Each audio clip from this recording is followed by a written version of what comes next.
Hi, I'm Trek2M, and this is my life story. I was born in 1969. I had five sisters that lived and one that died. Shortly I after shortly birth. after birth, I was the only boy. I was the second to the youngest. My youngest sister, her name was Tammy, is Tammy. I was born with a hole in my heart. Because of that, I wasn't allowed to go outside and play like a normal child. I had a really rough childhood, and this is what I'm going to tell you about. Um, I wasn't a candidate for heart surgery because back then they didn't do heart surgery.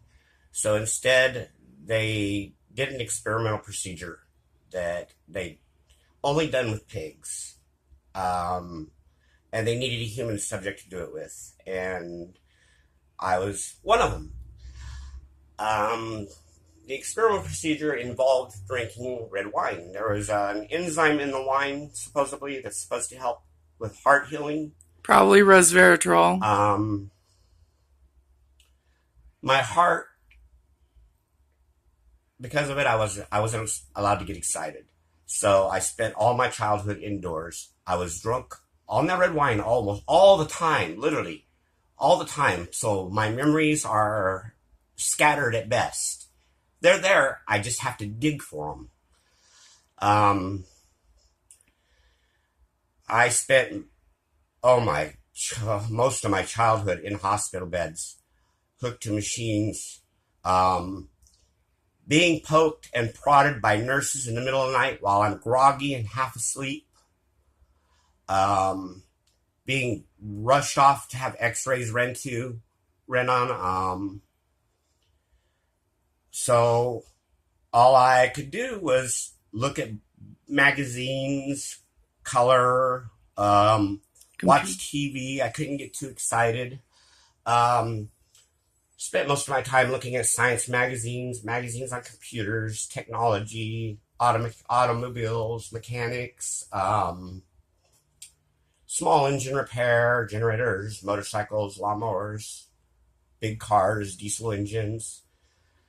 Um, my favorite things to look at were on computers and robotics. Back then, robotics were in an early stage because, I was young back then too, so computers were at an early stage. Um, So what happened when you were young, like a baby, little? a lot. I in and out of hospitals. They transported me to Houston because they wanted to run some tests on me. Said that a specialist up there can help me. They thought so. We moved to Texas, and we were in Texas for a while. Actually, we had to leave California because there was an issue. Um, Because you were sickly. I was so sick and so skinny that welfare thought my parents were starving me. Even though I had my own fridge full of food, anything I wanted, it was all in that fridge. It was all mine to myself, nobody else's. And they all knew it too. My sisters, everybody, didn't nobody touched it. And we had plenty of food. So I don't know what welfare's problem was. It was because I was so skinny. They thought they were starving me. So in the middle of the night, we had to pack up and head to Texas. And that's where we were supposed to be anyway, because that's where the specialists were that wanted to help us with my heart. And that's where we found out about the red wine too. Um, we moved to Texas, and my father immediately, as soon as we got to Texas, he couldn't find us a place to live because we had no money. So he joined a carnival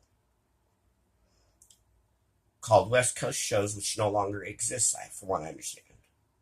Um, we traveled with them for many years, and then we finally settled down in a place that my dad used the money he got from the carnival to buy the land. Well, he didn't buy the land, he started making payments on it.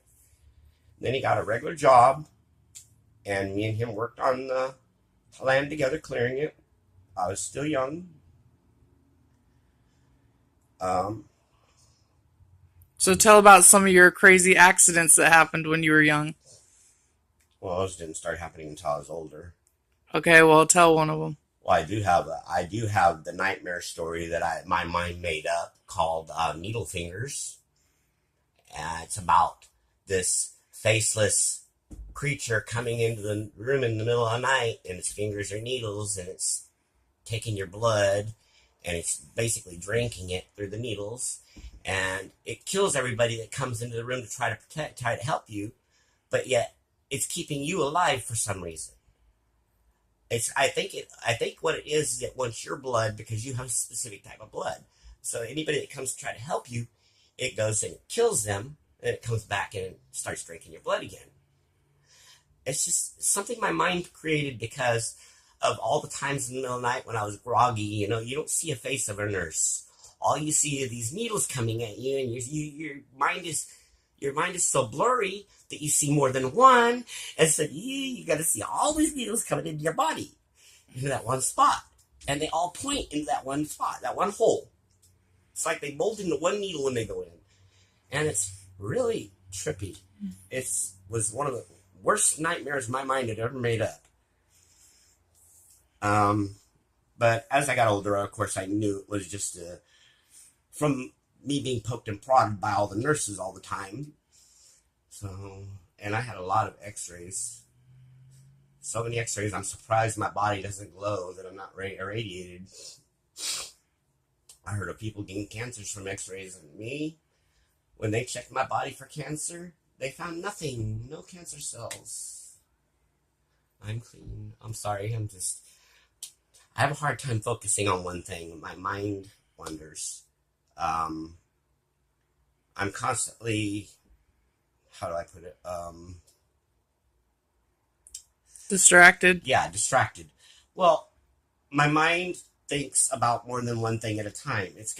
I'm working on how to fix my PlayStations more, how to keep my computers running, which one of them is so old it should have been dead a long time ago. In fact, it was. I keep fixing it for my girlfriend for some strange reason. I don't know why I keep fixing it. Probably because I like to work on computers. Okay, so you were drunk your whole childhood, from birth until when? Until my girlfriend made me quit.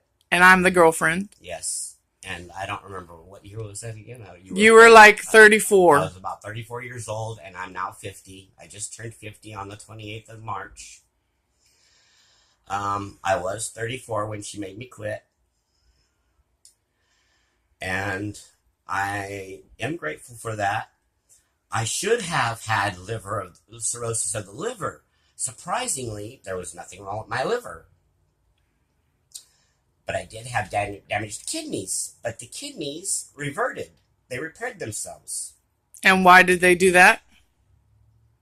Probably because of my medication regimen that I'm taking right now. No, it happened after we switched to organic food. Organic food, yes, I know. Well, you started eating organic and non-GMO food. And after that, my hair spot, when I was bald, started growing back. My kidneys reversed themselves. My kidneys reversed their damage, yeah. I feel a little better than I used to. No, we used to be really sick all the time. And I was really fat. Sick and, yeah, really fat. Mm-hmm. I was over 200 pounds. And I'm usually 240 pounds. Yeah. I was, and he's usually about 185, yeah. 175 to 185. I fluctuate between the two. But that's because I can't exercise because my body's too badly damaged. And there's a lot more to that. Okay, so you worked at the Carnival for a long time. Yeah. And what happened? What's the worst? For about 5 years. So. What's the worst thing that happened to you there?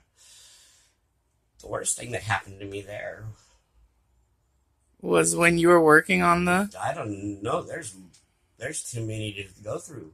Okay, how about the working on the mirror maze? Well, there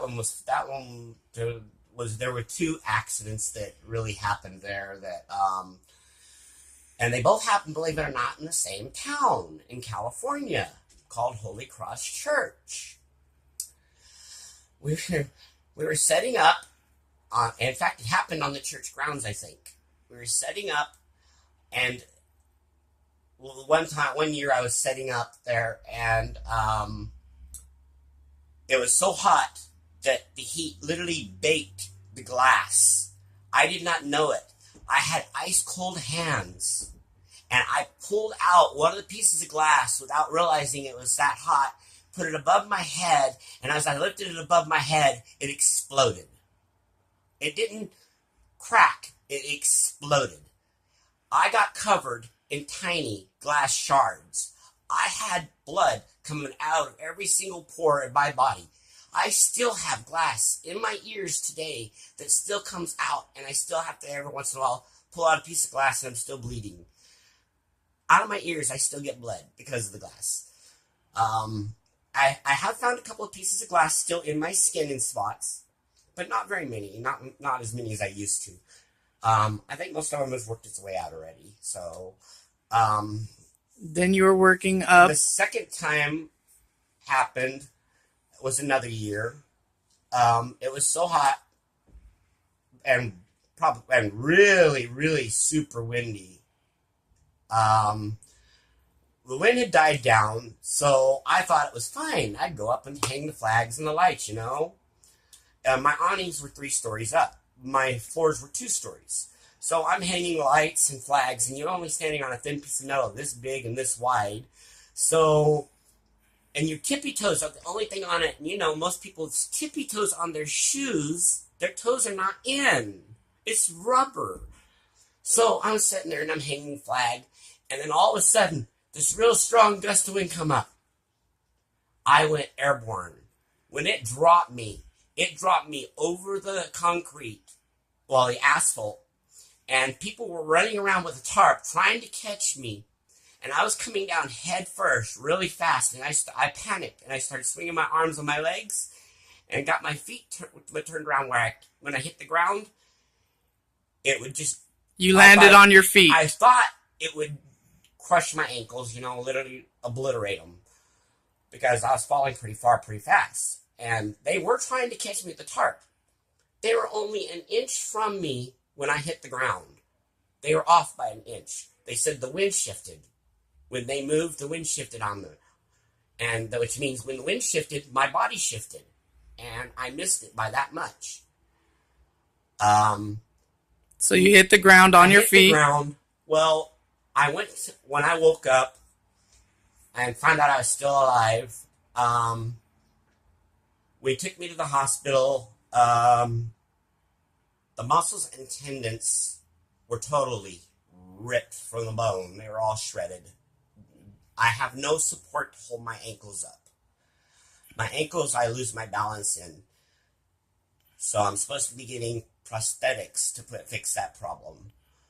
But there's other problems that's happened too, and I can go into them later if you guys like this video and click the bell button and maybe subscribe.